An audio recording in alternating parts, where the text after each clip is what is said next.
Hello, brother. Hello, that's a standardized. Yeah, it seems to be the intro. opening phrase. Uh, We're back again for episode number. 6. It's 6 already. Been 6 weeks, man. 6 weeks. Good times. Good times. So, how are you? How's your week been? I'm good. I'm full. You're No, full? I'm joking. We're cutting, Yeah. but I feel I just ate, so I'm fine. yeah, we just ate, so our blood sugar is good. We're not feeling too lethargic. But no, it's been a good week. I've actually had really good workouts. Diet has remained the same. I'm at about 2,600 around calories because I'm trying to push it. Weight drop has been about 1.4 kilos Per week? this week. No, not per week. But I'm dropping a little bit more now in the beginning when I have the capacity to sustain performance, as I said before. So yeah, it's been good. Weight-wise for you, how's your week been? I haven't dropped too much. Actually don't know. I think when I weighed myself last time, it kind of went a bit skewed. So this time, I think I dropped like half a kilo or something. Okay. So weight loss isn't linear. It's got its ups and downs. So sometimes, like for me, I went to the sauna. I had a cold bath and sauna on Friday. So then my weight was a little bit skewed because I was sweating a little more. So I didn't drink a sufficient amount of water. Yeah. So I could feel that my weight was off. So I only dropped like half a kilo. And then the day after, I dropped another kilo. It was crazy. Just because I think my balance came. I also did a little bit of an high intensity workout, like more cardiovascular. Not that I'm going to be doing that a lot. It was just fun. So that's not going to be something that's part of my prep, but we're still 19 weeks out, so it's not going to be that affecting right now. No. I'm going to have my last workout on Saturday next week. I want to do like a little bit high intensity interval training sort, just for the fun of it. Not really any context behind it for my prep. It's just because it's something I've been challenged to do, so I want to do it, and I think it's fun. So I'm probably going to do a little bit more of that after, because I do want to be a little bit functional. So I play paddle sometimes. I want to do I do fighting sometimes. It's been a long time since we did fighting. Is it called paddle in English? Paddle. Yeah, but is it called that in English? Most likely. I think. Okay. Yeah. And then, CrossFit. I want to get into that. I want to be a little bit more functional, even though I love the gym. But I've also been doing that since I was 10. I started training on the weekends, with that. Yeah. And then 13 in the gym. So I've been training for 20 years, but 17 years, like, properly every week. Yeah. That's pretty crazy, to be honest. Imagine if I put that time into something else. Yeah. No, but I've gotten a lot of, that's the hard part about bodybuilding, because you're never satisfied. So when I look back, that's when I appreciate it, because I was 130 kilos. I was a big boy. That's a big boy. And now I weigh 91, 92, and I'm much healthier. And I've been here. Yes, I've bulked for the last 10 years. I've gone up to like 100, 105. I've been thick boy, a little bit too thick. I followed the Lee Priest protocol. Just bulk, eat whatever. No, I didn't. But it's different when you're in house. You can eat more. Yeah, but we have that metabolism that we don't really need to eat more, and I think that's nice in the context, because I don't really want to. I feel like you have some parameters for bodybuilding that's better. I think if you can do as little as possible to get as much out of it is better. If you can do as little as possible drugs, food, training, that's good, right? And then you can just increase, because then it's going to be easier to maintain it. If you have to do everything, much of everything, that's going to really take a toll on you. If you have to eat 7,000 calories to gain weight and you're like 90 kilos, that's not a good place to be. How are you going to want to, that's hard. It's cheap. Yeah, but you still want to get in good calories. It's not like bad calories. No, but I mean, eating 6,000, I mean, if I would have eating 6,000 calories to maintain my weight. I would be so sick of food. I mean, yeah, but I mean, imagine how much more costly it would be. Yeah, It would be that too. expensive as hell. That too. And you can't just think of, I'd eat bad food. No, you're not going to get that size from just getting fat. You need to optimize your digestion, your performance, and you're not going to do that with just shit food. You can have it in to assist you when you're peak bulk, but I don't think it's a good way to go about it for your health in the long term. No, I don't. So I'm pretty happy that I don't have to eat much. Yes, when I diet and prep, I have to go pretty low. But like maybe I'll go to like 1,800, 2,000, between 1,800 and 2,200. That's the lowest I'd go. But I also compete around 80 kilos.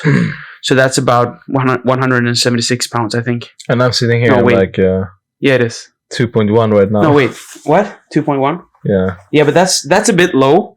But you also have a lot of weight to drop because we don't really know where you're going to end up. Yeah, 176 is 80 pounds. We don't really know where you're going to end up. So that's why you're pushing it now, because then we can reverse it at the end. Yeah. But you're still in between 1 to 1.5% weight loss a week. But I really didn't want you to go under 2,300 because I think you could gotten a lot of that. But you're going down to 2,100 now, which is pretty low for a 89 kilo person.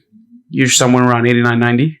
You said? I would say more so 89 kilos. Okay, yeah. It's pretty low, but there's a method behind it.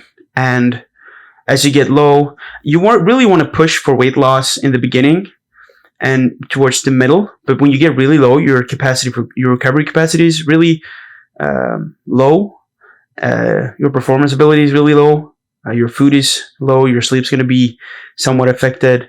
So that's not a spot where you really want to push weight loss. You want to sustain and do everything to be able to maintain your muscle mass. Yeah. So it's really going to be like, even if you stay at 2,100 for a while, you're going to go maybe from 1 kilo a week to 0.7 kilo a week to a half a kilo a week, just keeping the same diet, because the deficit is going to change based on the weight you are, right? Yeah. But the thing that you can, because the most important part, in my opinion, is performance. So what you can do then is you can have the same diet, but you can implement refeeds. And refeeds is just carbs. That's where you increase the carbs the night before or on the day of your workout to really sustain your performance. So if you're feeling like, I'm dropping a substantial load in my pressing movements or in my legs, then you have to look over that and you can implement that. But if you're in a good spot prep wise, then you can just start to increase your carbs a little bit to really not drop as much weight. Yeah. So it's pretty fun because I like to just put my fats out and my protein out, and then I don't touch that. And then the only manipulation I make is with carbs. That's the only thing. But I think I'm going to be on 2,100 for a while. At least 10 weeks, I feel. Yeah. At least. You shouldn't have to go lower. Everything is based on your timeline, right? So if we have 19 weeks. Yeah, 19 weeks. 18, 19 weeks? Yep. Mm. And then we have, if you're doing the natural show also after 3 weeks after, we have 22 weeks. I mean, I might as well. Yeah, and the thing is, I always like this approach.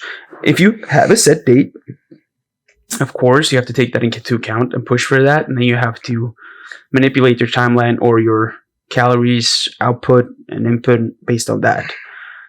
But I like to go into prep and just start prepping. I have a thought in my head, I'm going to do that show. But if I'm not ready, I'll just do some other show. I know that's not always possible if you have a set show in mind, but I like that because it takes a lot of pressure off me. I'm just cutting, and I'm just doing it. And then I don't pressure myself, because I'm like, oh shit, I'm not in shape. Oh, I'm gonna compete in 4 weeks. Oh, I need to drop this weight. I'm not in shape. But no, I'm like, okay, I don't have to do that show. I'll do a show 2-3 weeks later, but I'll have that in mind. Yeah. So, but if you have a set show, you need to focus on that and make the appropriate manipulations. Yeah, that sounds logical. But your week has been good, like training yeah, wise. but I was just gonna say, has your week actually been like you didn't really? Specify. I just went to the weight into the weight. That's the fun part about this. We're prepping, so I think that's really fascinating for people to see what it's like. Because this week you didn't drop that much. This week I dropped much. Some weeks I might not drop much, and then you have to make. I need to take more pictures as well because I mean, you need to send me. To be honest, but you worked, so you didn't have that ability. But to be honest, I've seen a big difference in the bearer. Yeah. That's the most. The weight is just a tool. The most important part is how you look. You shouldn't go off body fat percentage.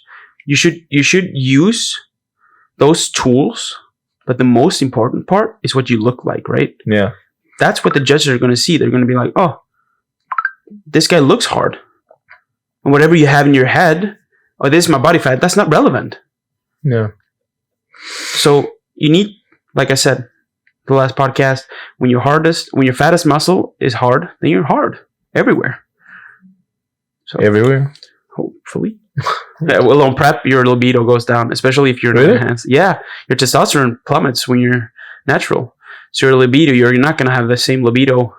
I think because you're so fatigued, some preps, it was no problem. But until like the last week or weeks. But some preps, when I really was pushing myself, I just didn't feel like it for like the last 6 weeks.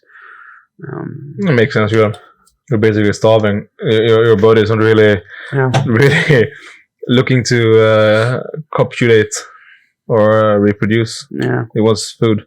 Yeah, exactly. So yeah, no, but the workouts, I was surprised this week. My push workout was really good. Felt so good. The Wednesday, the pull workout, I got such a pump. I was so surprised because I think I had a little bit lesser sleep that day for some reason. I woke up. That was my bad. I think I drank a little bit too much too late. I just had I drank a Go Well. I was just like thirsty. And I went for that because it's sweet and it tastes good. Yeah. And then I woke up in the middle of the night. But my pump was ridiculous on the pull. So even though I'm just eating 2,600, I still get really good workouts. Well, how much do you usually eat when you're like just maintaining? I don't maintain. I haven't maintained in a long time. I've always bulked and cut. But I mean, I've if done you that wanted for the last to just years. maintain your weight. If hypothetically, what weight? It depends. Your weight. Yeah, but I mean, what is my weight? I mean, your comfortable like off-season weight. Off-season? I mean, not really. You know, like your most like. I feel the best performance-wise, look-wise. I feel the best around 90 kilograms, so about 200 pounds. That's where I feel the best. So how many calories do you maintain 90 kilos? If it's based on my activity level, but let's say just I have my 8 to 10,000 steps a day. I'd say it varies from 2,700 to 3,000. Yeah, it depends on what I do. But if I'm not really moving that much and doing that much, like the activity level isn't that high, I'd say around 2,800 maybe. I'll hold 3,000 somewhere. Yeah, somewhere around there. Okay. But then I have to be pretty strict, because I like the old school approach to bodybuilding also, along with the new school, because it was a little bit more free. You went out and ate with family and friends on the weekends, and you even some guys even had like total cheat days on Saturdays, just full. So they wait until 12, and then they just eat until 12, 24 hours. I don't like that approach because I really like the astute details of everything. I like guidelines. I really like to be able to standardize everything and see how my body reacts if I increase 20 grams of carbs, if I increase 50 grams of carbs, if I change the fat ratio. Because if you haven't standardized somewhat, you're just guessing. And I like to have guidelines and parameters that I can change. to see what I look like. That's why I talked to a guy today at the gym. He wants to compete in men's physique, and he asked me if I could coach. Is he my nemesis? No, but he said he had a friend that's going to coach him, and I said, "You go for it. If you need help, I'll just support you." And so I'm not going to coach you, because if you have a coach, you need to listen to your coach.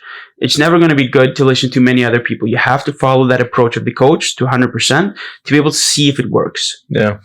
But I told him, and that guy hasn't coached anyone for a competition before, so I told him, just diet down, get stage lean, and then don't fuck it up the last week. Because people go into sodium and potassium manipulation, water decreases to be able to find a look. And the risk with that, or they backload, they front load. The risk is that you're gonna miss the mark, because if you look good 1 week out, you shouldn't have to change that much. Because the problem is the cortisol also for the first time competitors. If you start mixing too much, they're going to be nervous. So they just need to focus on posing and having fun. So if you get stage lean, you can just keep if you've optimized your water intake, your sodium intake somewhat, and potassium and everything like that, you can just go into the show and cruise into the show and maybe increase the carbs a little bit every day of the week, and just fatigue manage, decrease the volume with 50%. Don't push it to absolute maximal failure the last week. And just cruise into the show. Because I promise you, if you're 90% and shredded, it's better than missing the mark with your body. Yeah. And maybe getting 30% off. Because the way you look at the gym is not always a representation of what you look on stage. Some people go into, oh yeah, I look crazy the day after at the gym. I was so full, I had a vascularity. Yeah, because that's why. Because you drank a lot of water, you ate a lot of sodium and carbs. So you're going to look, but that's not going to look as good on stage as if you're a little bit more detailed, not as full. Mm-hmm. So the detail really shows up on stage. And people always going to, oh, you have to load more, but you're going to spill over, most likely. And that's really hard to fix, the spilled look. But I know it's different from enhanced to natural. But natural guys usually just, they find a look, they get shredded, and then they just find the intake that and the weight where they like the look, and then they just cruise on that, and they just compete. They don't really do anything, and they look crazy. They don't do any backloads. That's a very hard procedure to do if you're not advanced and you have real insight into that person and you haven't tried it before. So I just say, get stage lean, increase the carbs maybe 10 to 20% every other day or every day, and just see what you look like, almost like a front load. And then you can taper it if you feel like you've spilled over, you look too full. So you need to still have a lot of details. And then the day before the show, you'd want to look a little bit, you want to look full somewhat the night before, because you're going to sleep and then you're going to be a little bit flat when you wake up. So you know that the look, if you're training and if you're competing at the evening or the day, you're going to be able to know somewhat what the look looks like. But I always go, like the last week before a show, I usually take it off so that I can train around the time that I'm going to be on stage. Because then I can pump up a little bit. So I do my deload that week. That's the only deload I actually have is the week before show. So I just get like a little bit of blood flow going, and then I'll see what the carbs looks like at that weight and that intake, and I'll just see, okay, I like this look, and then I'll keep it until the show. And you don't have to complicate it. You're like, yeah, no, I'm set. I should go in like that, because I know I'm like 90%, because I know hitting the mark at 95 to 100% is so hard. So for like talking to that guy, I just said, just get into competition shape, because that guy hasn't really coached for competition. The coach is going to have is just a close friend to him. Just go into the show shredded. Yeah. In Sweden especially, they really like the shredded look on men's physique guys. I think they prefer the shredded look over like the filled up voluminous look in America. I don't know what I'm going to look like. It's going to be very interesting to see, actually. Yeah. I like when the details come out. I prefer the detailed look. I don't like when it's too, like the open guys, it's too filled up. It's too fluffy. Belgian blue. I really prefer the classic, the shredded, detailed look. Yeah. That's so crazy. I saw a guy once at Nordic Championships. His delt, he was definitely natural. You could see it. His delts were like. Tuk, tuk, tuk, tuk, tuk, tuk. I was like, whoa! He wasn't the biggest guy, but his detail just made him stand out. So I think details is, and then you really need to get shredded. Yeah. Oh. Yeah, sounds crazy. Yeah, but the gym. Otherwise, I actually did legs today before the show, Yeah. the podcast, and it was great. I did 6 movements. Took me almost 90 minutes. Especially like even the same movements along the prep, because you get more and more fatigued, and that's when you need to handle the volume because you can't recover. So intensifiers need to come out whenever your body fat gets too low and you feel like you can't recover, and you have to base it on your look. So you almost need to do less along the prep, along with your calories going down, your body fat going down, because you can't recover. So maybe you're doing 7 working sets for quads every 5 days or something. Then you need to decrease that to 6, maybe 5, maybe 4. Really? Yeah, you have to do that because your body can't really recover. Like, if you don't eat for 2-3 days, Yeah. your performance is going to be bad, Yeah. right? Compared to if you do. So you need to take that. That's an extreme situation, but you need to take that into account. We gotta do a workout the day after Christmas. Goddamn, it's gonna be lit. Yeah, we're gonna have a Fucking huge leg day. Yeah, but the thing is, I'm 2,600 calories. Because I'm eating such voluminous foods, I feel so. I want it. The problem with competitive people in that area, because they always want to push it, and especially when I'm coaching myself, I really want to push it, and that could be a problem. Because then you'll end up burning yourself out. So you're going to make your workouts worse because you don't have sufficient enough food to really push it. You're going to feel more lethargic, more fatigued. So you really have to walk that fine line. And not do stupid things. Mm. So I remember the saying, but if there's a big change, there can also be for a change for the bad in a big way. So if you make too many big changes, it's hard to really study the variables. So you need to make small increments. And I like that approach. Yeah, I mean that's as you said before. You want parameters to be able to Parametrar. Yeah, so you can actually Guidelines. know when something is good or bad for you, and if it's working or not. Yeah. But yeah, I mean it's crazy. How's the gym been for you? It's been very good. How does it feel? I mean, I don't know. I mean, I still I'm unsure, but the pump feels fine still. But it's like I do like 1 or 2 intensifiers per session. Muscle? Yeah, per muscle. Yeah. Okay. I've always done that. I kind of prefer it. I like it. You'll get a pump. Of course, it feels good. But there's a new machine I found at the gym when I did pull. Yeah. I think when I said I had a headache. I think it was from that one because Overexertion. No, I think it was because I kind of activated a part of the muscle. What machine? It's this one, the Techno Gym, where it's like a row-ish, but it's like a bit angled. So when you pull, it's like kind of. Oh, it's I don't know. Back machine. Yeah. It's like a narrow pull, kind of. Okay. Lateral. Yeah, kind of.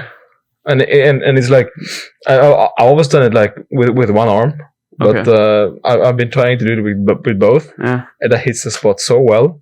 Okay. So whenever I squeeze, and maybe I had a bit too much weight, but when I squeezed, I was like cramping like crazy, and I loved the feeling, and I was just doing like to the fullest extent I could. Yeah. On my upper. You felt the niggle. In niggle on my upper session. So I I was like, God damn, I feel it in my back so much. Like, I never had that sensation before. So when it came time from upper to the pull session, I did it again.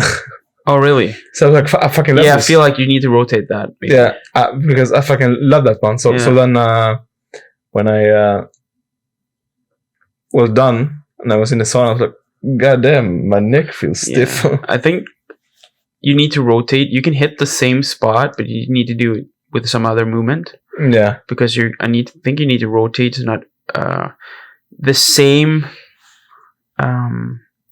movement pattern could really cause overuse injuries. I mean, if you do it too often, I think it's better. But I think it's better. Yeah, but he rested a lot. That's why. Yeah, but he did the same shit always. Yeah, but I do too. But you're not doing the same thing. You're doing an upper and a low. You're doing an upper and a pull. Yeah. What I mean, motion.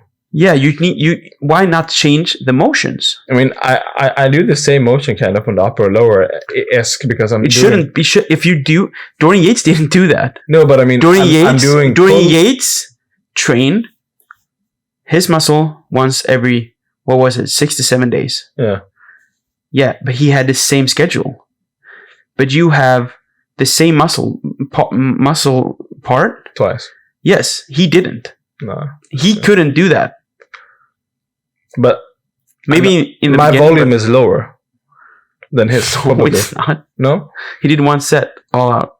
What? And he did intensifiers. What the fuck? Sure, he warmed up and did a lot of feeders, but he had one set all out. So for chest, he did 4 working sets. For quads, he did leg extension, leg press, and hack squat.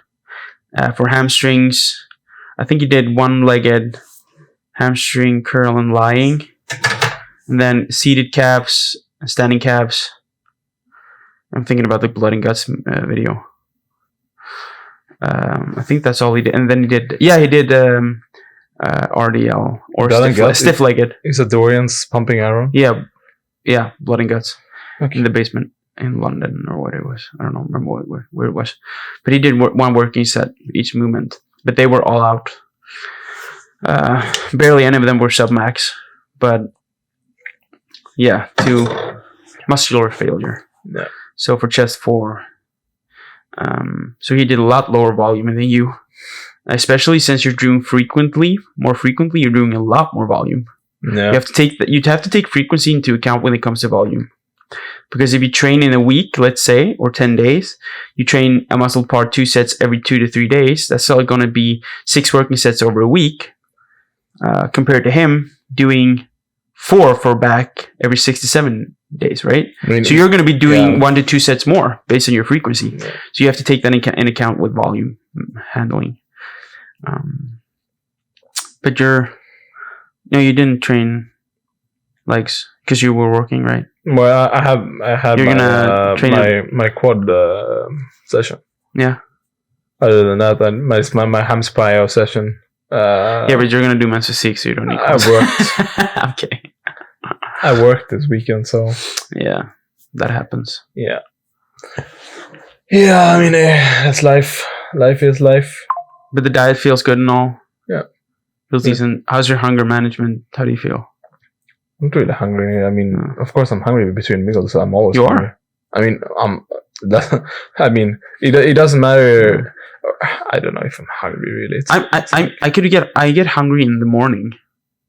I don't get hungry. Not on work days because I get up so early, but on the weekends when I sleep like 1 hour more maybe, then I get hungry because my body's used to eating at a certain time. Yeah. It's used to eating at like 6 in the morning. And then when I wake up at like 7, 8 on the weekends, I'm like, oh, I feel a little bit hungry. But that's because I haven't had my normal meal at the time. I don't think I mean, okay, when you say it like that, I'm not really hungry like that, I guess. It's more like craving. Yeah, okay. Oh, you have cravings. For the next meal, yeah? Oh, yeah. That's good, though. Yeah. Yeah, I look forward. My favorite meals right now is breakfast. I have 2 eggs. 80 grams of oatmeal with blueberries and pineapple. We're eating the same meal. Yeah, and vanilla. Yeah, it's my meal plan. with vanilla protein powder, a Cytec. I like I feel like a wannabe. Yeah. Yeah. But then the other one is my 120 grams of oatmeal with 40 grams of whey isolate and vanilla. It's so good. It's because I can make it so voluminous, so I can sit and eat it with a small spoon. I can eat for a long time. And I get home after work and then I'm like, oh, it's heaven. Like cream and rice? No, yeah, that's good too. But my oatmeal is my favorite. It's so tasty. It's like a cake, vanilla cake. And then the third one is my Quarg. 400 grams of Quarg. Yeah, Quarg. I've actually googled it. There's not really a Quarg. It's blue cheese. No, it's like blue cheese. No, it's not blue cheese. Cottage cheese. Cottage cheese. Yeah, kind of. Cottage cheese. Quarg. People's gonna be like, "What the fuck is that?" Quarg. Skyr in Danish. Skyr. What? Skyr. I think it's skyr. Skyr.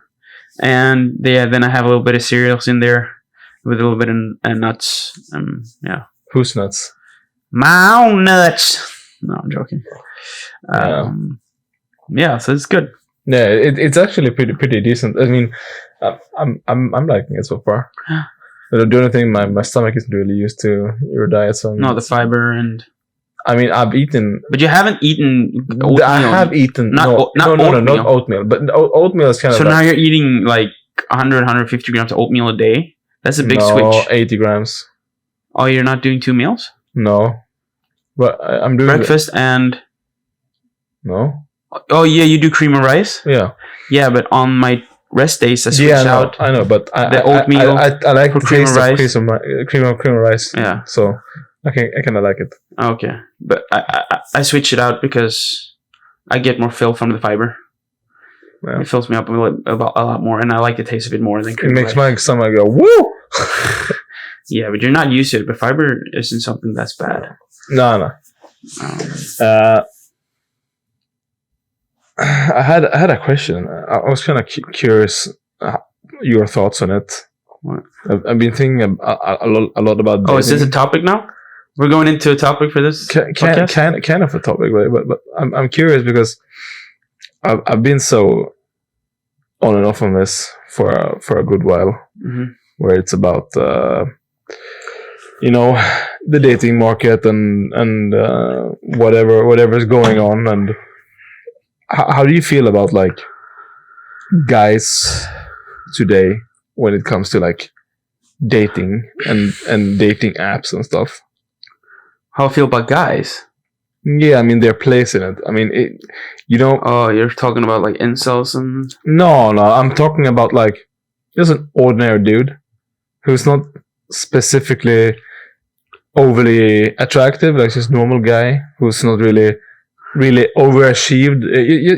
I think normal schmo. You know what goes a long way for a guy in today's society? Big dick. No. Trust me, I know it does. That doesn't do. Trust me, I know. That doesn't work.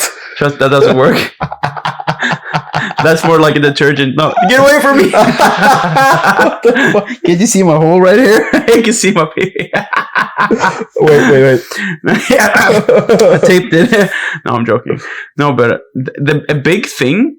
I know if you really, really take care of yourself, if you're fresh, if your house is in order, if you have a fresh home, it's not too dirty, and you're fresh. No, but seriously, you don't have to be the most good looking guy, but be fresh, wear nice, decent clothes, smell good.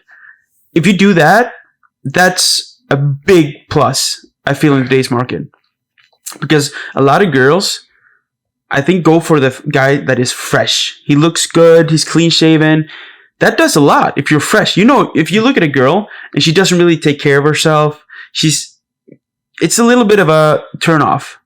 But if she's really fresh, she looks good, and she's really nice. But that's not gonna matter because most girls are so hypergamous today. It's like it doesn't matter really what you do.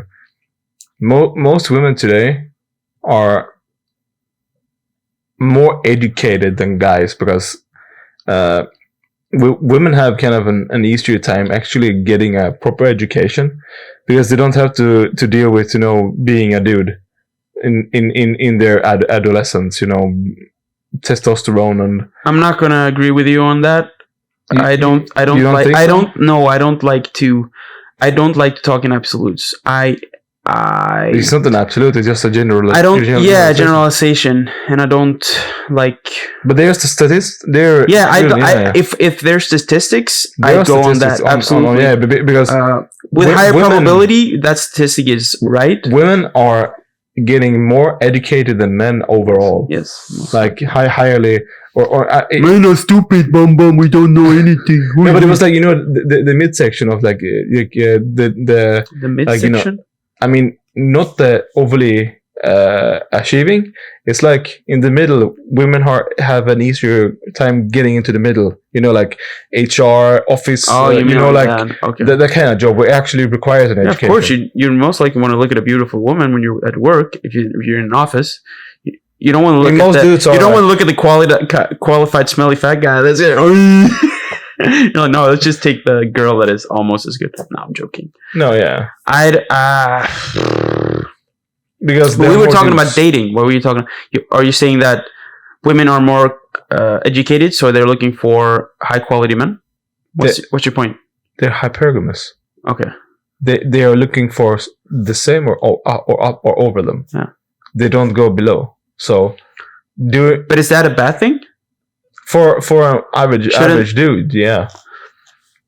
But then there are girls that don't. So I think there's girl for every market. Because eventually those women are going to find out that the older they get, they're going to find out that there's a lot of girls looking for those specific men. And then they're like, oh, wait. No, the clock is ticking. No, but that's when they have created value for themselves. Yeah, the clock is ticking. Yeah, exactly. It takes a long time for men. That's why men should focus on themselves. Yeah. If they find a good girl early, ride. If you ride or die, go for it because you can evolve together. Yeah. But if you can't really find it, then you need to step your game up and find yourself. For yourself. And when you get into, I believe that when you get into who you're supposed to be, or you move into your true self and you evolve and you try things in your 20s to 30s, I believe you should try everything just to figure out what you want to do with your life. And when you do find it and you become good at something and you find yourself, you become comfortable in yourself, you're confident, then I think you get into a place where people will find you. Good people will find you if you become a good person. If you can become a valued person and you give to the people around you, I think that's when you.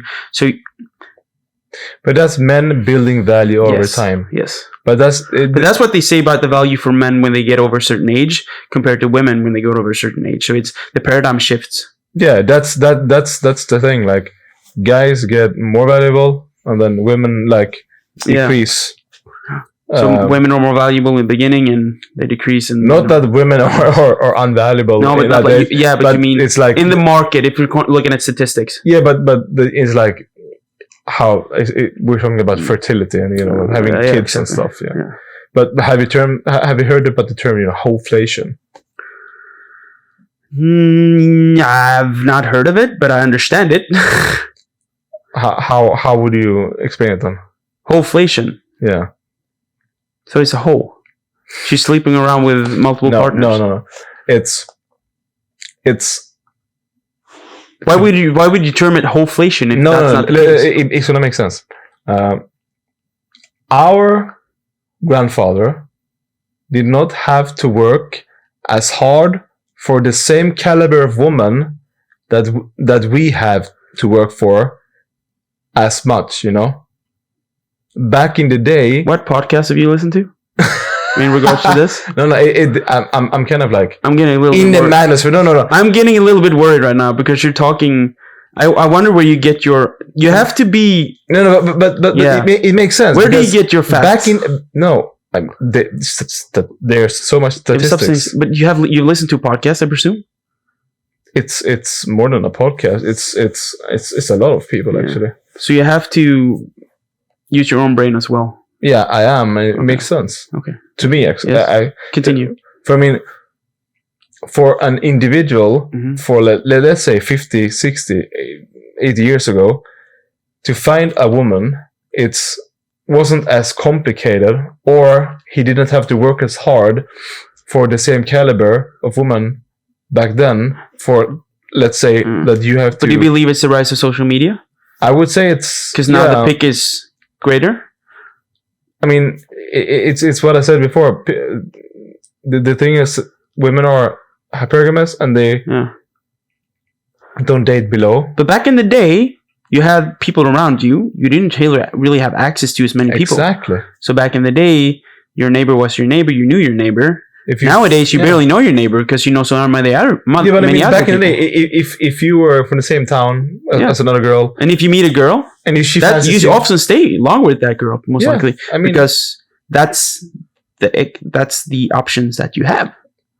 Because the divorce rate today is like astronomical compared to like before. I mean, you rarely hear. I can do better. I can do that. I can do that. Yeah, the grass is always greener. Of course. That's what you believe. And I think the thing is, you're having so many options, and it's so available. Yeah. That you just one DM and hello. That's crazy. Yeah, but it's like one DM and I know that next week this girl could be in my house. Yeah. It's so insane. Yeah, but I mean, the thing is, back in the day, we're like, oh yeah, I met a woman. Yeah, she was nice. I might take her out for dinner. No, but I mean, it's like I don't know. I haven't. I'm just but it's so easy to like today. I mean, like nowadays, I spoke to 10 women today on Tinder. What the hell? I mean, this girl ain't working out. Like she's just too many pet peeves. I don't like her I don't know greatness, and then you just get a new one, or like she doesn't like that guy, and you can't get a new guy in like a day, you know. Yeah, so it's crazy how, if you think about the body count nowadays compared to before, I wonder what the body count was in the 1950s. Probably like, if you were not a charlatan. I mean, of course it's kind of skewed, but it's like much lower than today, I would say. Yeah, I believe so. Yeah, our parents, their body count is a lot lower. I mean, me and you, we could like fill I don't know, a whole building of people. I don't know what you're talking about. I'm God's child. No. I'm waiting until marriage. What are you talking about? No, but brother, you do not say this. This is not good. You do not say this. We do not feel willing. No, we're. You're really bringing this up? What? Our baggage? Nah. I've had 2 relationships in my life.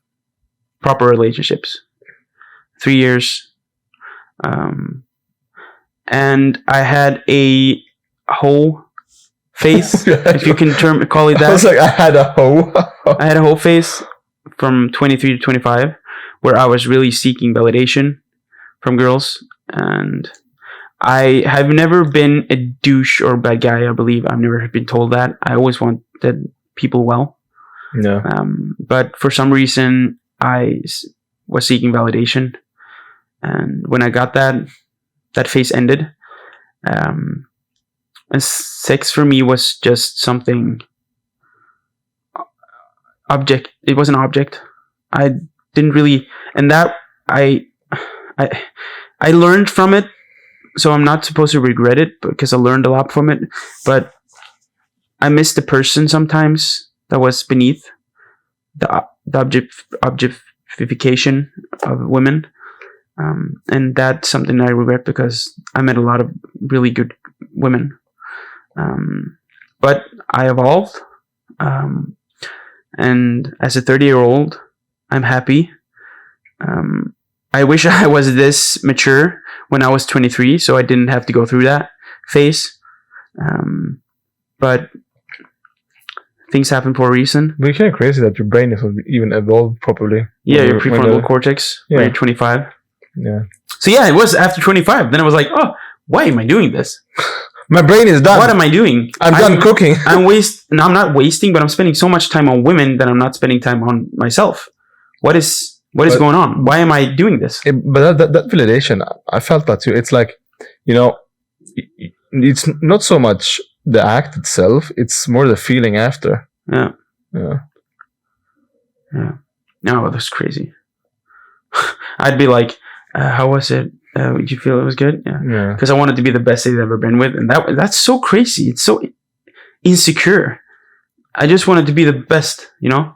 And it's so insecure. It's crazy.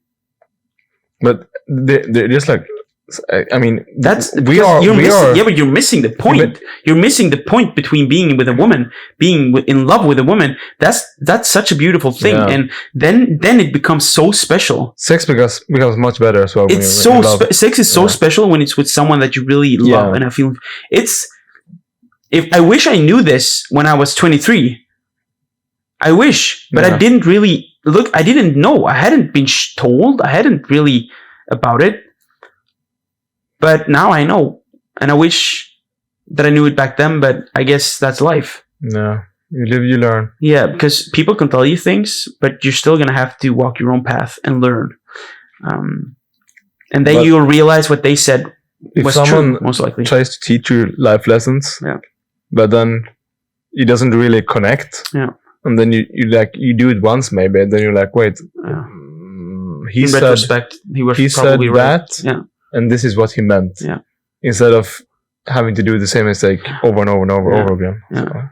But this is something also we can take with us to try to teach our children. So we create less whole inflation. But not that there's anything wrong with meeting people and that, but it needs to be. There's nothing wrong with meeting. No, but it means there's nothing wrong with meeting people. Yeah, but you know what I'm talking about, of course. But it needs to be from a good place, and not from a wrong place. Why are you doing it? Yeah, you need to ask yourself that. So just be careful. Don't hurt anyone. No, and it's crazy. You know, when we meet the girls, it's crazy how they looking at me and how they have the guts to meet a guy, because some guys could be crazy, you know, and some girls could be crazy, I guess, but it's still a big move meeting a guy in the first time in your apartment or meeting a guy. That's crazy, right? I mean, there's been so many like Tinder robberies and stuff like that. Yeah, it's crazy. But I actually think I had that once because a girl wanted to like meet, and I got a weird feeling. She wanted to meet like right away, and was it a strange address? And I felt like, what if there's like dudes trying to rob you? That wouldn't be out of the line, right? No. I get a weird feeling. I'll trust in my gut. But you know, the people I've been a bit kind of influenced by the people that I've been watching, yeah. But the thing is, Tate brothers? Not really. Yeah, but I like them. Yeah. But the thing is, you know, it's so strange. Just because you say you like someone doesn't mean that you agree with everything they say. No. People always say, "Oh, you like them? Oh, then you think exactly like them." And that's not the case. No.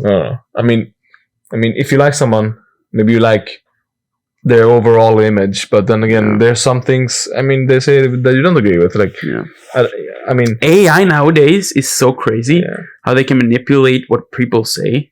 It's that's nuts. That's crazy. That's nuts. But the thing is, because I've been thinking about it a lot lately, because you know, we wanting to help. I mean, not mostly, but like young men. You know. Yeah. There's so many young men today that's literally virgins until they're 30. I've never met one. It's not like I talk with everyone about it, but I've never met.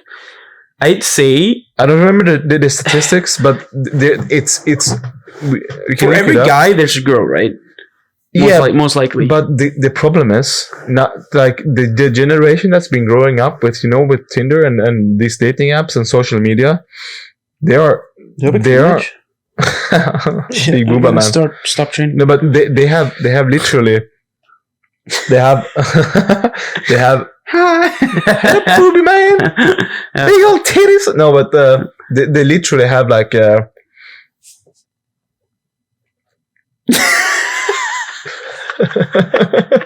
idiot. My name is Lucinda. Got big titties. No, but they literally are like, you know, I fucking lost my train of thought. yeah. It's like, when they have like this spot and they're trying to not to look at the girl's boobs in a video, so they see like with a laser, and they're like, and you're like, trying to. Hey. It's funny thing. Like I've almost like most of my relationships, I've had bigger breasts. I gotta start wearing a bra. I gotta stop training. You're filling out their bras more than they are. My titties. Yeah, that's the sad part of being a girl in fitness. Tits are gonna be very reduced because of the fat. When they compete, and it's like it's crazy. Imagine if we had fat in our balls. Why would I imagine? Why would I do? We're natural. We don't have small balls. Yeah, but imagine they would shrink with the fat percentage. You're like on your last week. You're like, they're gone. They're in my body. No, but that's the fun part about enhanced people. It shrinks.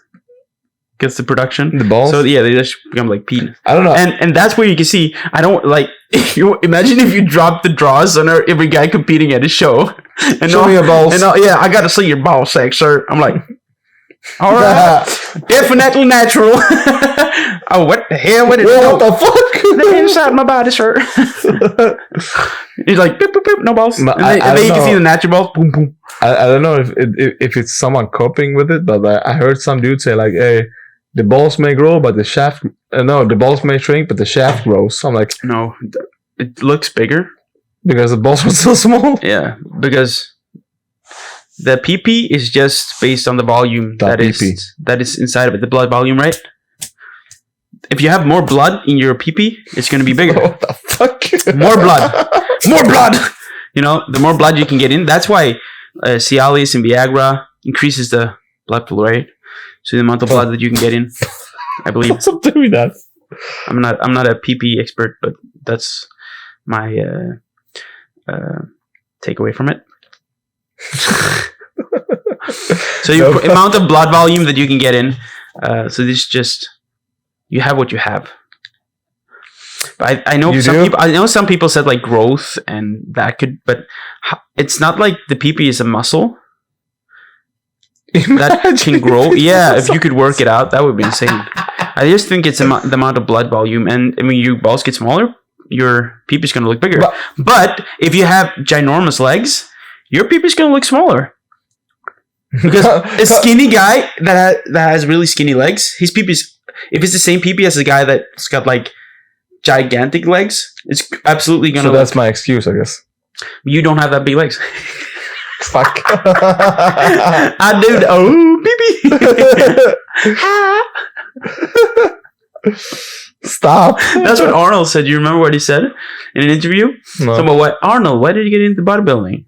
He was like, I had this problem when I was looking in the mirror. One part of my body was really out of proportion. Yeah. So I had to train everything else for it to be proportional, He's such a fucking toxic dude, man. No, he's a G. He's a G. By the way, did you hear? He's cool. You know Elon Musk? I don't know Elon Musk. No, I've heard of a guy named Musk. Personally, yeah. What the fuck? If you would, then yeah, I know him. He lives next door. He was interviewed lately. I don't know when it was, but it was like recently. And you know the Disney producer. Disney, yeah. No, like the Disney CEO. Yeah. He was like sitting there talking about him pulling out his Twitter advertisement from X. Okay. Yeah, it's called X now. Yeah. Really? Yeah, I've never had Twitter. Yeah, but then it's called X? Yeah, now. Okay. He changed the name. Oh. Why? Elon bought it. Do you know why he changed it? Because SpaceX. Yeah, I think it's like his whole thing. Yeah. Something. But then when he said he was gonna pull the advertisement from X. Oh wait, he did. But then he said like Elon said something that we didn't agree with, etc. Okay. And then Elon comes back on the stage and he sits down and he's like if you're trying to blackmail me with your advertisement, blackmail me with money. Shut the fuck up. I don't want your advertisement. Shut the fuck up, he said. Did you? Yeah, he said on stage. He said he literally said, "Shut the fuck up." I was like, "No, what the hell?" and he said, after he said, "Shut the fuck up," he said, "Hi, Bob," because that's the guy from Disney, the CEO's name. Yeah. Like, "Hi, Bob." But that's what you get when you have fuck you money. I mean, he got all the fucking money in the world. Yeah, but he like him smoking weed with Joe Rogan on podcast. Yeah. And his stocks just went down. But They did, really? yeah, for a period, I think, just because of that. But he didn't give a crap. Yeah. Why would he? Yeah. No, people just have this fixed idea of who you should be when you're, but they have to keep it. It's still a person. Yeah. He still has feelings. He still does whatever. You know. But then they sit at home and they judge when they do the exact same thing. But it's something else that is determined worse than smoking weed in society. Yeah, but it's the same as like people that are just looking up to their like boss or something. Yeah. I mean, they're still people. People. I don't know why, because at my job as well, you know, when you have a title, you just get this magical power. It feels like. But when you walk out of that work, what's the difference? Yeah, you have a little bit more money per month. So I always see everybody at the same thing, at the same level. They're all people with different responsibilities. The only difference is you have more responsibility. Yeah, because you wanted it, and because someone entrusted you with it. Yeah, but you have more responsibility and you make more money. Yeah, you have more stress. Exactly, but you chose that. Yeah, and then you shouldn't take it out on your employees. No, some people do. Yeah. Yeah, buddy. But potato pie is good. Potato pie? What the fuck? I never had a potato pie. No, but yeah, I don't know. What are we? See the audience questions? Audience questions now? Yeah, let's do that. Oh my god. Let's do some audience questions, baby. I've listened to a lot to the Swims. Teddy Swims, who's that? Haven't you heard I lose control? You haven't heard that? When you're not here with me, I'm falling apart at the seams. Can't you see it? Man, you listen to so much country. It's like that's not country. It sounded like country when you sang it. Baby, lock them doors and turn them lights down low. Not now, please. Put some music on this. Audience questions. I only got a few this time. I'm so bad at putting them out in time. I put them out like the day before. That's kind of stupid. I need to put them out early in the week, and then maybe I can do it again. Yeah. Or you just farm like a couple of questions. Yeah. Yeah, I've gone into the internet also to get some funny questions that I want to answer or I want you to answer. So it's fun. I'd like to get into like the prep and a little bit of the gym. So these are my own questions to you. This one. Anything in the gym? Is there anything in the gym that bothers you? Big booty bitches. Dude, really? Like really. Why? It's I would love only like male only gym. Honestly, it's too distracting. Yeah, I feel like some girls at the gym they are very attractive. Yeah. But the thing is, yes, I see you're attractive. Yeah. Do you need to actually be that attractive around me in those pants? Can you do that? Could you imagine somewhere else? Could you imagine if guys also train in tights? How distracting would that be? You just junk everywhere. What the fuck? You mean, hey, you wear grey sweatpants to the gym for a reason? Who? Guys. No, but tights, that would be... I've seen dudes wear tights at the gym. I've done it, but it feels so uncomfortable. I couldn't do it for long. It felt so weird. I couldn't do it. I would. You have to awkward. First off, you have to have decent legs because otherwise it'll just look silly. And a decent dick. No, but you can have an oversized shirt. It's not. Could you imagine walking around with tights and a tank top? That would be so weird. That would be so gay, though. Yeah. Hi, boys. Hey. And he's like, hello. Watch me squat, Wait, boys. you walk into the gym, Phil and Cialis, to get a base of elation. You're like, here I am, boys. Anything bothering you in the gym then? Something? People. I mean, no. You kind of become like a small celebrity at every gym you go to. So Me? people literally is like when I go places with you, like at the gyms and stuff, the people are always walking up, like, wow, you're so big. or you've been like having discussions with them or like conversations and stuff. I don't. It's not like I want to be a beacon of positivity whenever I walk into the gym, but I want to put on my headphones and train, and that's why I actually I've switched gyms. You know, Nordic Wellness, they have a lot of different gyms. I switched gyms because when I go into a prep, I really enjoy solitude. I really enjoy just training hard. I don't really want to talk. That's why a training partner needs to be in the same mentality. So I don't really want to, like, when you train now, you have a lot more focus. We can talk in between sets, but when we train, if you start talking to me when I'm doing my set, instantly, I want to throw a banana in your face. Banana. I want to take 3 bananas and just throw them in your face and smush them in your face. I would actually want them. Please, I want you to keep talking, and I want to put the banana in your face and just.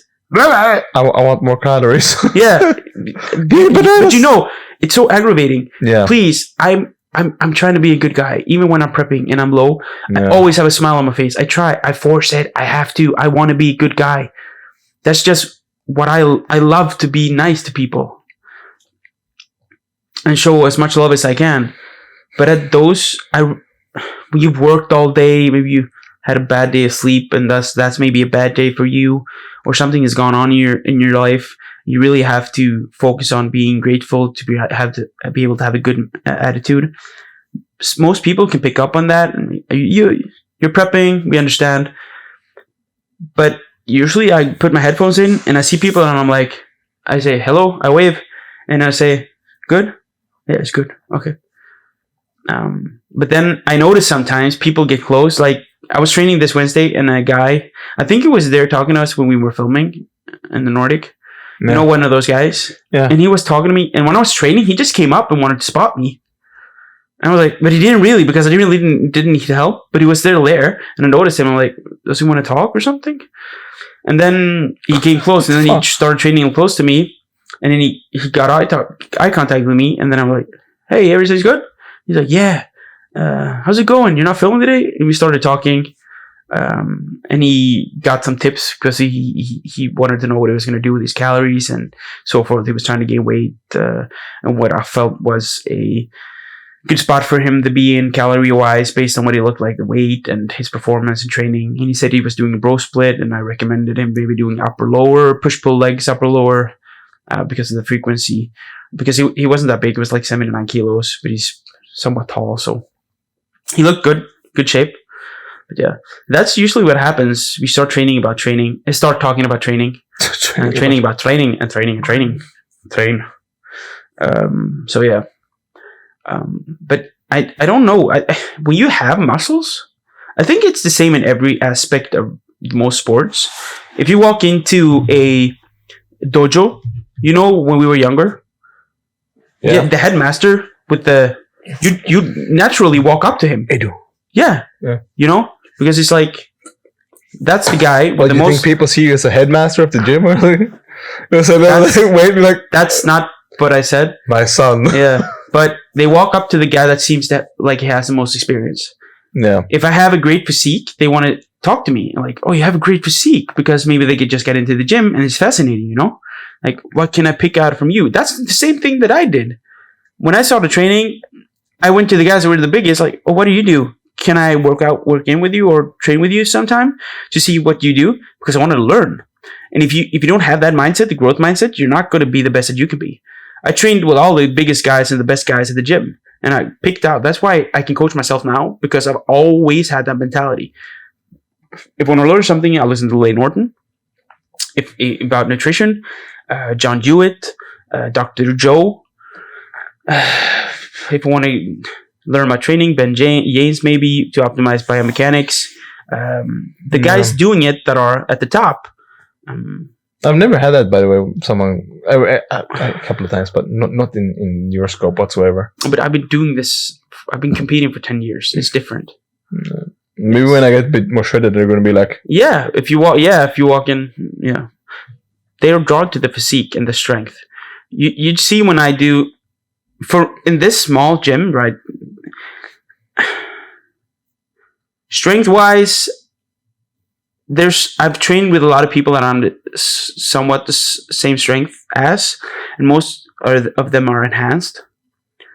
And I've trained with a few that are a lot stronger than me, and there's only a few. So strength wise, people also look at that. So when I walk in and take the heaviest dumbbells, the 60 kilo dumbbells, to do that in the incline for 10 to 12 reps, then people turn around and look. They're like, how? I mean, yeah, that's true. Because I still only weigh 92, but I still have size. I still look bigger. That's what I get told. I look bigger than I weigh. I think our bones are really light. We don't weigh anything. That's genetic. Bodybuilding is so genetic, what you look like at a certain weight. But of course, if let's say I go to paddle and there's a crazy good paddle player, I go, wow. And I want to watch him, and I'm like, what do you do? Do you have any recommendations for that? How often do you train your overhead? What do you do for your serve? You want to ask questions because you want to get better. So I think that's a natural, I train with a few guys when I train at the gym, Nordic. They came up to me like, hey, wow, you have a great physique. Can I train in with you sometimes? And I always say, of course, but it's on my terms. Yeah. So I say, I'm here at this time, these days.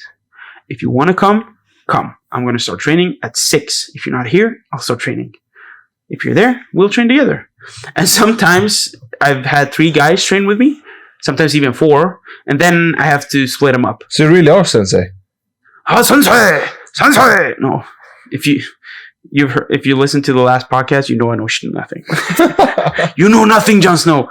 No, but putting your 20 years of passion into something that you really love to do, if you don't learn anything, I think it's pretty impossible not to learn. Yeah. If you want to be your best version of something. So that's why. But whatever you put your time in and invest in, you get better at. Some people are most likely going to be inspired by that. Yeah. It doesn't mean that they have to be bodybuilders, but they can take something out of it. It's good. Like you have a very kind spirit. I try. Kind person. I try, samurai. I am. But samurai. That's the whole thing here as well. We really want to do that for a broader audience. Yeah. What you do for the guys that actually work out with you, who they get so much from you, and then we want to try and translate that to this, so we get. So people are listening to us, and you see us. We build muscle. We get shredded, and we try to help you get shredded, so you feel good about yourself. And so you get more Tinder matches. Yes, you get good Tinder matches. You get have fun. you find wife, you have kids. Wait. And then you can get fat again. It's okay. Who is that now? I don't remember. Okay, it sounds so That's familiar. me. you know, that's you. But that's funny when guys get fat again when they find a girl. I helped a friend and he got into shape, and then he found a girl and then he got fat, and now he wrote me like, could you help me with the training? I'm like, dude, you know what to do. Just don't be fat. It's with everything. Don't go into something doing too much. You can work out 3 times a week. Eat a balanced diet, not have to exclude, but and still get in shape. Competition shape is a different thing. Yeah. You can get decent abs and find a balance with it and have fun. Yeah. Do things. Eat 3 meals a day, train 3 workouts of hypertrophy a week. You can build a great physique like that. But if you want to get into bodybuilding, that's a different animal. Yeah. that you have to get more knowledge and be a little bit more restricted with some things. So people always think you have to do that. You have to do that. And he was talking like, I have to get my cardiovascular up to be able to go to the gym. I have to be this before I go to the gym. No. It's like with us starting this podcast. This has been, if you can look at it, it's been somewhat shit, right? What do you mean? We don't know what do you mean? Listen, brother. We don't know what we're doing. We just bought all these things. We're doing our best. Yeah. But the biggest part and the thing that felt good was just taking the first step. Getting the first podcast, the sound was bad, but we just wanted to get it out, right? Yeah. Because that was like a weight off my shoulders. Now we've done it. Now we're just not talking. I don't like to just talk. I want to do. Like Bruce Lee, the saying. I said it last time before. Saying is not enough. We must apply. Knowing is not enough. We must do. No, he's like, you know. You didn't see that. Yeah, you don't. You just see. Yeah. But taking the small step and just small progress every day is enough. Yeah. You don't have to be perfect. You can't be perfect right away. Where are you gonna go from there? I mean, and perfection is... I am perfect. I don't know what you mean.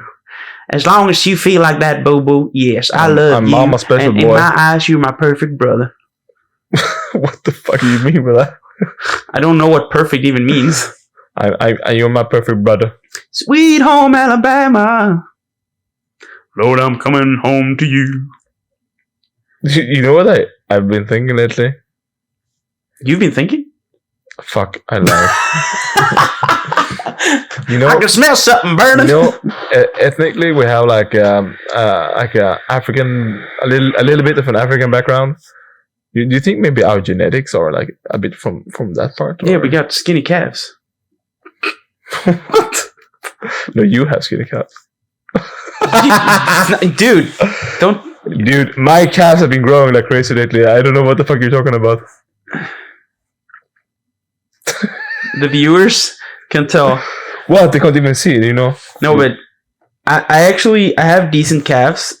I'm just shredded from my toe. You have a complex. My big toe. I have a. What's the problem with that? You have a calf complex. Yes. So what? I don't know why. Whenever I see a guy with big calves, you remember DreamHack? All dudes with big calves are like obese. I almost became like a fangirl. Do you know? Help! I need some calves. I need some assistance. Give me some calves. Do you know Branch Warren, the bodybuilder? I do recognize the name. I'm so ashamed. I can't. Okay, I gotta show you a picture. If you guys just press Google and search Branch Warren. Branch Warren. He's a bodybuilder. And then pictures. Branch Warren. And let's see here. Here's a decent calf.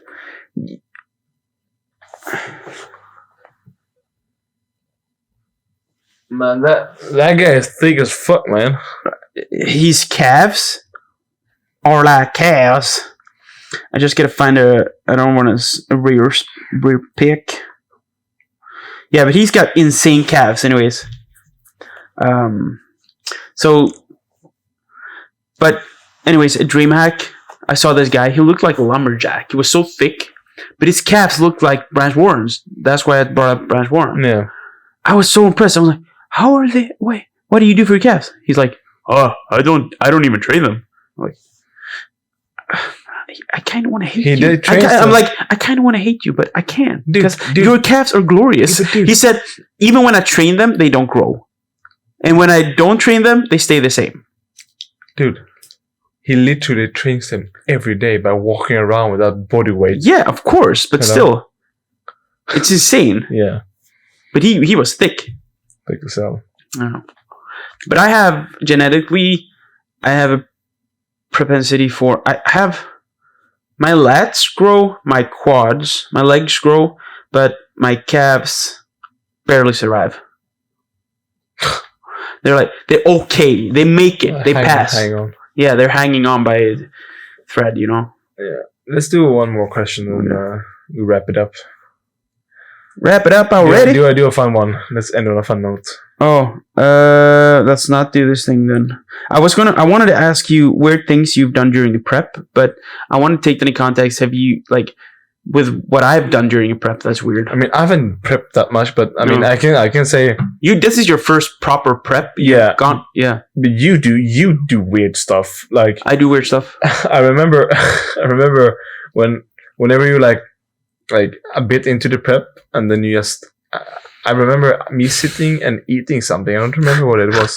I mean, sitting and eating, and you literally staring at me and looking at my food, and you're like, "Does it taste good? How is it? Is it sweet? Is it nice? How does it smell?" Yeah. And you literally do that not only to me, but to our other siblings too. Yeah. Like, oh, it smells so good. How does it taste? Is it nice? Is it good? It's like, what the fuck, leave me alone. Fucking weirdo. Stop. But that's the thing. I also, during prep, the one that if I'm in a relationship, then I'll cook the foods that I want to eat for them. So they're in heaven. I cook burgers, I make toasts, make good meat. Just seeing them enjoy it, and I'm like, that's so nice. Yeah. Because I wish I was you right now. But yeah, it's just kind of fun. I have so many weird things I've done during prep. One is like chewing gum. Man, I did that too for. I'd eat a whole pack a day. Yeah. And my farts, the xylitol, it felt like a laxative almost. My stomach, stomach like went really crazy. So I had to reduce it like 10 a day. But it felt so good for the brain to chew on gum and drink Pepsi Max. Just drink Pepsi Max and chew on your gum between meals. It felt so good. Dude, I swear, when I buy the licorice one. Yeah, and that's the thing. It's like candy because you can choose licorice, you can choose mint, citrus. Yeah, but you don't stop stuffing your mouth with it. No. Yeah. Yeah. Taste is gone. One more. It's in there. That's the weird. And I think the weirdest part is that I'll put food in my mouth, chew it. Really, in your mouth? Yes, and spit it out. What? That's some like Victoria's Secret bulimia. That's probably the weirdest thing I've done during a prep. Not recently, because now I'm much better at handling my emotions and my leptin and ghrelin. What did you spit out? Dude, I get cheap candy from work, or I usually have a lot at home, but I don't touch it. But that's self-torture, man. I don't know. Now I don't have a problem with it. But if you go back 5 years, when I was 25, that'd be a different thing, because I'd only competed 4 or 5 times, I think. So then I'd stuff like a chocolate in my mouth, chew it, and then spit it out. But you still get some calories from it. But I really like, I think I had some sort of bread and just stuffed it in my mouth and spit it out. And I was, I had like a self-realization thing. I was like, what am I doing with my life? I felt so dumb. I'm like, this is not healthy at all. And competition prep is not healthy. It is not healthy. But it can be healthier. I'd been dieting for 33 weeks, dude. Yeah, I was at the end. But then your brain starts to fry, man. 33 weeks? Yeah, it's crazy. I was too fat when I started. The best part, if you're gonna... I don't ever think you should do a prep that's longer than 20 to 24 weeks. Because if you do, then you're really punishing yourself and your muscle retention, and you've gotten too fat. What you should do then is you shouldn't do a longer prep. You should do a pre-prep. So if you've gotten too fat, you do pre-prep, you drop down, and you find a weight that puts you in that spot for 20 to 24 weeks out. Yeah. At most. Because there's no use in you having such a long prep. It's just going to be detrimental to you and your mental. I've done it, but it's not optimal. Whatever optimal is. It's not as optimal as it could be. Do one more question. Yeah, one more. I'm thinking about these questions, and I'm thinking about your response, and I know that your response is going to be so childish to some of them, so I gotta choose my questions well. Oh wow! Are you saying I'm predictable? If you could have a superpower that let you control the weather, but you had to do a dance every time you wanted to use it, what would the dance look like? And would you be willing to perform it in public? A dance. But then you'd have to do a proper dance, choreography, like a real dance, not just one dance move. I would do the Sailor Moon one thing. You know World of Warcraft? I'd do the goblet. No, gnomes. No. I would do the Drunei one. Oh yeah. Make it sunny. Fuck the sun. That would be so good in Sweden. So they're like, "Oh, make it sunny," and then you get awkward because people see you, and they're like, you get half sun. You're like, "Fuck!" You stop. It's like cloudy in the sun. You're like, "Fuck." Or you do like a little bit like shy dance, and then you just get one beam on you. Only. That would be so weird. Someone starts dancing in front of you, and the sun comes out. You're like, "Let's dance with them. Let's go." Yeah, that would be nice. Yeah, I'm kind of sick of the cold weather, especially in the prep now. I'm so fucking cold all the time. I'm literally sleeping in like a cloth nowadays. Yeah, I don't do that. I sleep in the nudes. Yeah, it's too cold.